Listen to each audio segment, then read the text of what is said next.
Hoje, nos estúdios da Laranjeiras FM, o secretário de Articulação Política da Prefeitura de Manaus, Luiz Alberto Carijó. Agora, Carijó, a gente vai falar sobre um assunto bem espinhoso, desta semana, que é sobre o caso Flávio. A polêmica em cima do caso começou quando o prefeito de Manaus postou aquele texto imenso em defesa ao enteado dele, Alejandro Valeico. O senhor achou injusto, naquele momento, aquelas afirmações do prefeito?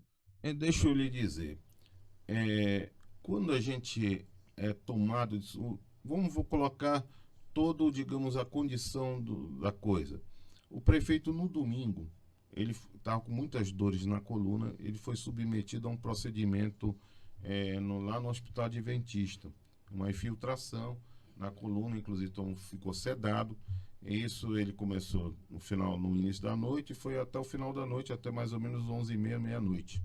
O prefeito nada sabia desse caso, nada, absolutamente nada. Ele estava grogue, tonto ali, deitado num procedimento. Ele, quando sai do hospital, vai para casa, sabe através da sua esposa um fato, uma versão. E essa versão para ele, que contaram para a esposa dele, era a versão que ele tinha como verdadeira, uma verdade naquele momento.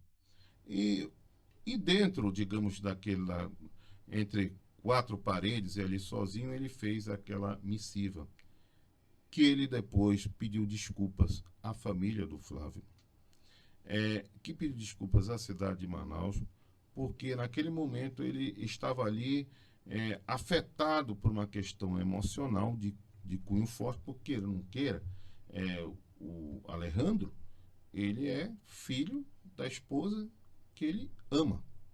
Então, a pessoa, quando tem um ente que a gente ama, normalmente eu costumo falar que jamais a gente deve agir passionalmente, sim, sempre pela razão, principalmente quando a gente está em qualquer tipo de função, mas é impossível, porque nós somos falhos, somos seres humanos, e nós cometemos enganos. E ali, naquele momento, ele cometeu um engano, porque ele se apropriou de uma informação que não era real, e veiculou aquela informação e de uma forma sem nenhum comprometimento em relação àquilo. E aquilo que aconteceu foi, assim, para ele, foi assim muito impactante. E naquele momento ele não viu aquilo. E eu digo uma coisa, errar faz parte do processo humano. Agora, ele teve o respeito de pedir desculpas publicamente e se solidarizar com a família. E a palavra é essa, solidarizar, porque todos perderam. A família do Fábio perdeu muito mais, porque foi uma perca capital, porque perdeu um filho, a vida de um filho. Mas todos que estão envolvidos, que têm as famílias, e que eram rapazes novos, que não tinham passagem na polícia, que não eram envolvidos em absolutamente nada, estão presos ali, uma prisão temporária que pode durar até 30 dias, estão presos, estão sofrendo com as suas famílias, e principalmente seus familiares que não têm absolutamente nenhum envolvimento, inclusive o próprio prefeito, estão sofrendo.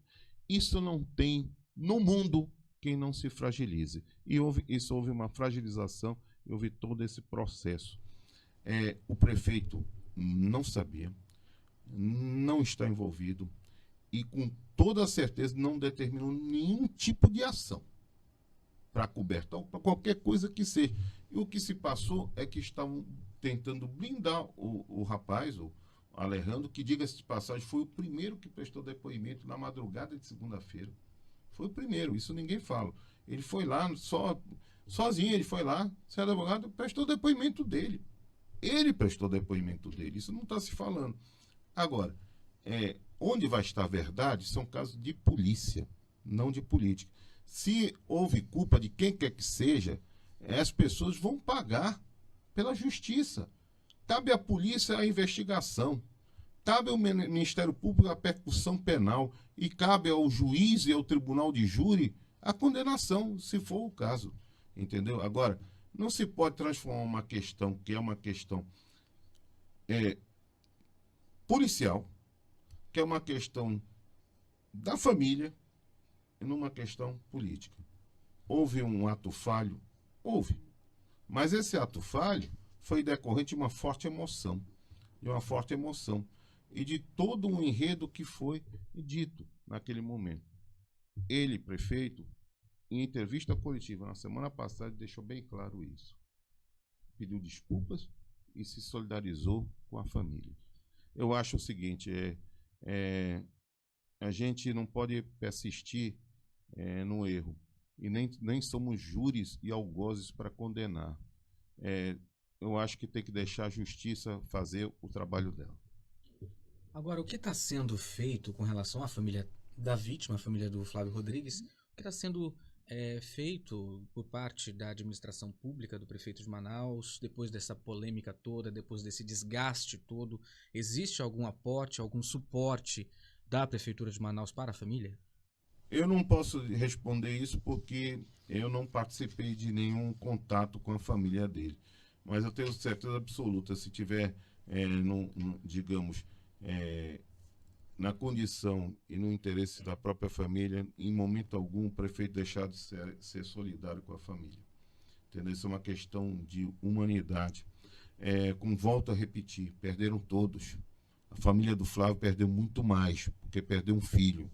Mas estão perdendo todos os dias.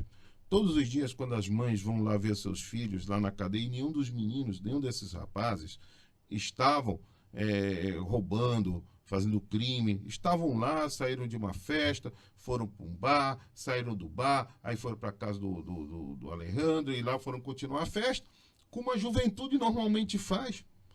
Talvez com mais excessos ou menos excessos, mas essa que é a regra.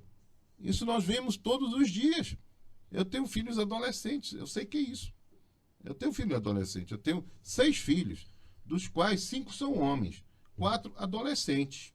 4 adolescentes. Então, todos os dias eu rezo, eu tenho cuidado, eu converso com meus filhos, todos os dias.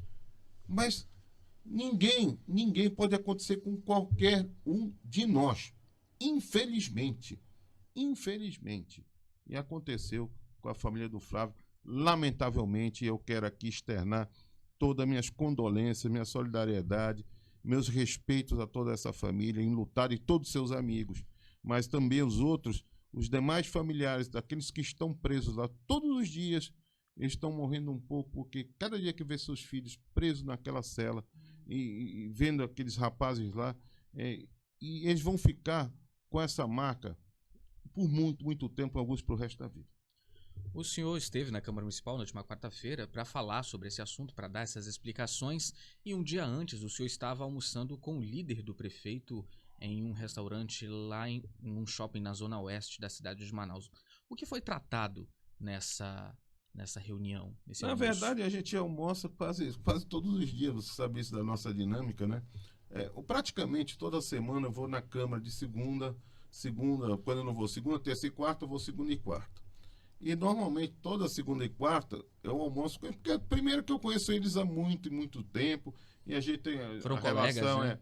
Colegas, e acabou virando uma relação de amizade, enfim, uma relação de muita proximidade com vários vereadores. Não são com todos, mas com vários vereadores. Mas principalmente com o líder Marcel. O Marcel, quando ele era oposição ao Amazonino, eu estava como presidente, era oposição. Eu coloquei ele numa das principais comissões como presidente da Comissão de Educação. Todo mundo contra. Todo mundo, toda a base contra. E eu chancelei. E foi um dos melhores presidentes da Comissão de Educação que nós tivemos na Câmara. Por quê? Porque a diversidade, a divergência é que engrandece a democracia. E esse respeito que todos têm por mim, mesmo não tenha a amizade, a intimidade, faz com que, eventualmente, a gente almoce junto, discuta as pautas. Não discutimos o caso do Flávio, não. Nós discutimos, lamentamos. Claro que nós discutimos assim, lamentando o fato. Quem não discute isso? Todos os dias isso está sendo bombardeado e é uma infelicidade, é um infortúnio que aconteceu, é lamentável e muito triste. E afetou a todos nós, inclusive toda a cidade de Manaus.